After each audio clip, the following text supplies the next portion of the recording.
Dubai, ఇట్లా కొన్ని ఏరియాలు ఉన్నాయి. కొన్ని ఎడారి ప్రాంతాలు ఉన్నాయి. ఆ ఎడారి ప్రాంతాలలో ఎక్కువ శాతం ఇసుకే ఉంటుంది. ఇసుక, చెట్లు ఉండవు. కనుచూపు మేరల్లో ఎక్కడ కూడా నీడ ఉండదు. అయితే ఎడారి ప్రాంతాల్లో కూడా కొన్ని రకాల జీవులు ఉంటాయి. ఇప్పుడు మనకి దాదాపు ఒక 40-45 ఉష్ణోగ్రత ఉంటేనే ఇప్పుడు మనం తపతపలాడిపోతున్నాం.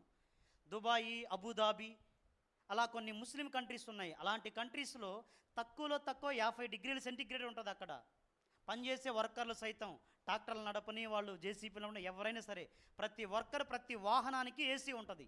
ఏసీ లేకుండా వాళ్ళు పని చేయలేరు. ఎందుకంటే అంత ఎండ తీవ్రత ఉంటుంది. కింద ఉన్నది ఇసుక, తొందరగా వేడెక్కిద్ది. అలాంటి ప్రాంతాలలో కూడా కొన్ని జీవరాశులు ఉంటాయి.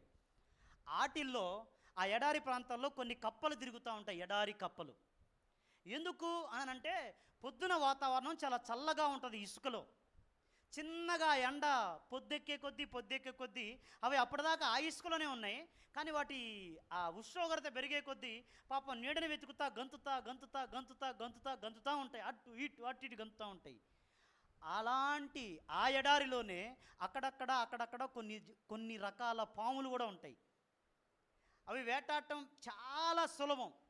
ఎలా అనంటే, అవేమి కష్టపడి వెంటబడి వాటిని ఏం గందరగోళం చేయవు. పడగెత్తి అట్లా ఉంటాయి.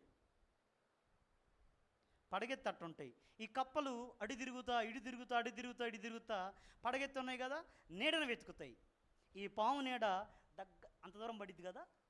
ఎక్కడ పడిద్ది? ఇక్కడ పడగెత్తితే అంత దూరం పడిద్దా? దానికి ఆనుకొని నీడబడిద్ది.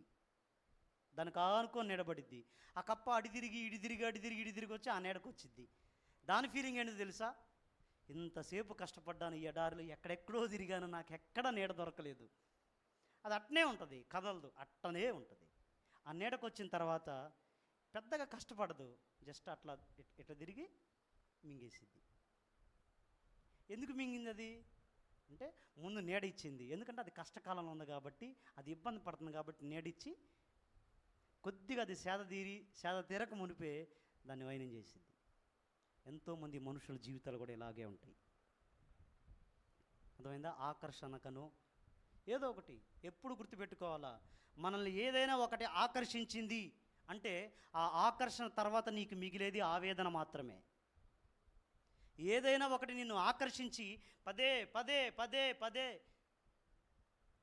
ఆకర్షించబడతా ఉన్నావు, దేవుడు కాకుండా ఇంకా ఏదైనా నిన్ను ఆకర్షించింది అని అంటే, దాని వెనక తర్వాత నీకు ఆవేదన కలిగిద్దనే అర్థం.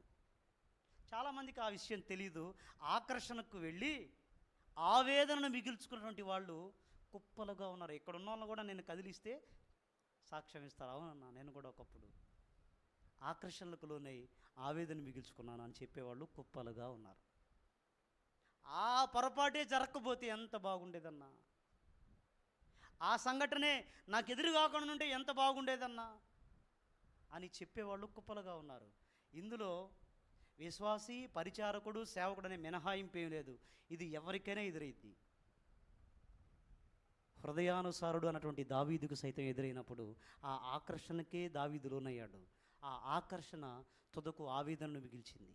ఆ ఆవేదనను కూడా మరలా సంతోషంగా మార్చగలిగిన వాడు ప్రభు ఒక్కడేనన్న సంగతిని అనుభవపూర్వకంగా దావీదు గుర్తెరిగాడు. అందుకనే కీర్తనాకారుడైన దావీదు ఏం పలికాడు తెలుసా? నా దేవుడు చీకటిని వెలుగుగా చేయును అని. చీకటి వెలుగు ఎట్లా అయింది? దేవుడైన యెహోవా నా చీకటిని వెలుగుగా. అరే, నీకు చీకటి ఎప్పుడు గమ్మింది? నీ చీకటి వెలుగు ఎప్పుడైంది అంటే, అనుభవపూర్వకంగా పాడుకున్నాడు. అవును, నా చీకటే, ఆ చీకటిని కూడా నేను దేవుణ్ణి ఆశ్రయించినప్పుడు నాకు వెలుగు చేశాడని చెప్పాడు. దేవునికి మహిమ కలుగును గాక.